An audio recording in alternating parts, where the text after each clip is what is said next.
था let's say given number is let's say 1 2 3, तो हम अब सम ऑफ जब इस नंबर की n नंबर की सम ऑफ डिजिट्स कैलकुलेट करते थे तो what I use was while loop to manipulate the digits. So now instead of while loop, to do any digit manipulation I will use recursion function. Okay, so it will be pretty same as while loop, just focus. So let's say हम लोग पहला एक छोटा सा function करते हैं कि write a program to input the number and print the calculate the sum of each digit of the number by using recursion. तो while loop से तो इट वॉज प्रिटी इजी, हमने 10th में करा हुआ है. और इसका क्या आएगा 1 + 2 + 3 that is 6 will be the output but using while loop. But now I will use the recursion. So recursion के लिए अगेन हम लोग एक int नाम का लेट्स से फंक्शन बनाएंगे sum, और उसमें हम लोग n नाम का वेरिएबल ले लेंगे पैरामीटराइज इनपुट, और फिर चेक कर लेंगे कि अगर डिजिट हमारी सिंगल डिजिट मिल गई है, n में अब लास्ट एक सिंगल डिजिट बची है तो रिटर्न कर दो उस डिजिट को, वरना अगर वो अभी भी डबल डिजिट नंबर है तो क्या करो, उसको करो डिवाइड. ठीक है, डिवाइड करो एंड देन उसको आगे और मैनिपुलेट करो. तो अगर आपको while लूप अपना याद होगा, you remember this I used to write in the while loop. ये while लूप की बॉडीज थी और ये हमारा while लूप की टर्मिनेटिंग कंडीशन हमें रहती थी. उसमें हम लिखते थे while num is not equals to 0. ये कर सकते हो, या फिर अगर रिकर्जन में we have to use this. ठीक है, बाकी ये these two lines I always use to write in the while loop body की इस तरीके से कि while n is not equals to 0, तो हम लोग क्या करते थे, रिमाइंडर के लिए लास्ट वैल्यू स्टोर करने के लिए n मॉडुलस 10 करते थे और नया नंबर अपडेट करने के लिए n डिवाइड बाय 10 करते थे. तो यही करा, रिमाइंडर मैंने यहाँ पे निकाल लिया और जो नया नंबर मेरे को अपडेट करके भेजना है while लूप में तो वो n डिवाइड बाय 10, तो मैंने यहीं से जो पैरामीटर है इसमें नया नंबर जाएगा it will be here. So अब आपको समझ में आ रहा है, it is almost the same, खाली एक कंडीशन बस यहाँ पे this condition has been changed, वरना ये मैंने यहाँ पे उठा के रख दी, इसको मैंने आगे अपडेट के लिए भेज दिया और ये मेरी कंडीशन बेस यहाँ पे रह गई. Are you able to recall with the while loop? Is the things getting clear? Okay, Shumaila और हाँ ओके शुभम आपको आता है ये? ओके ठीक है, सो let's do a dry run. अब ऑलमोस्ट इजी रहेगा आप लोगों के लिए, काफी इजी है. ठीक है, तो ड्राई रन में हम लोग 1 2 3 ही ले लेते हैं easy digits. So the n goes initially 1 2 3. ठीक है, मैं यहाँ पे भी लिख देती हूँ n इज 1 2 3. n 1 2 3 है, क्या n is less than equals to 9? No. तो इसका मतलब हमारे पास अभी सिंगल डिजिट नहीं है. I don't have any single digit, numbers हमारे पास ज्यादा है. तो हम लोग क्या करेंगे, n मॉडुलस 10. n मॉडुलस 10 से हमें क्या मिलेगा, लास्ट डिजिट, क्योंकि n modulus 10 if I show you here so it will be what 120 and 3. So I got the last digit extracted. तो it will be what, हम लोग यहाँ पे स्टैक फिर से बनाते हैं, it will be 3.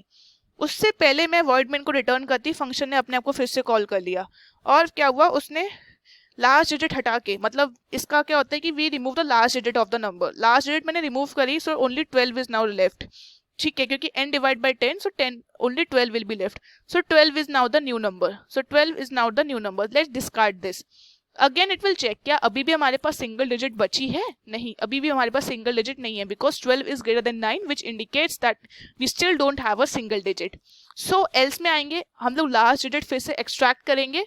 सो 12 में अगर लास्ट डिजिट हम लोग एक्सट्रैक्ट करेंगे, so let's do it again. 12 10 1 10 and we have the remainder 2 which is the last digit. तो हम लोग इसको यहाँ पे उसको क्या करेंगे, we will write it here in the stack, और ऐसे मैं कॉल करती again the function call itself.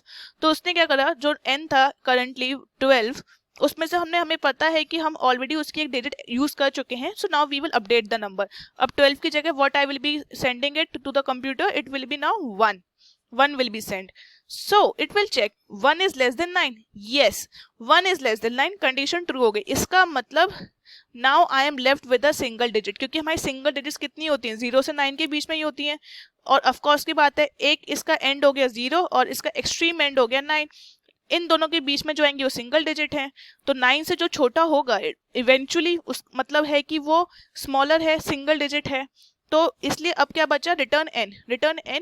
तो वो रिटर्न n करने गया, उसने देखा उसके बाद तो मेरे पास आगे कोई है ही नहीं फंक्शन कॉल, मतलब आई एम डन, मेरा काम हो गया. तो फिर अब क्या करेगा, इट विल बी, उसने देखा बीच में क्या था सम प्लस, तो इट विल बी 1 + 2.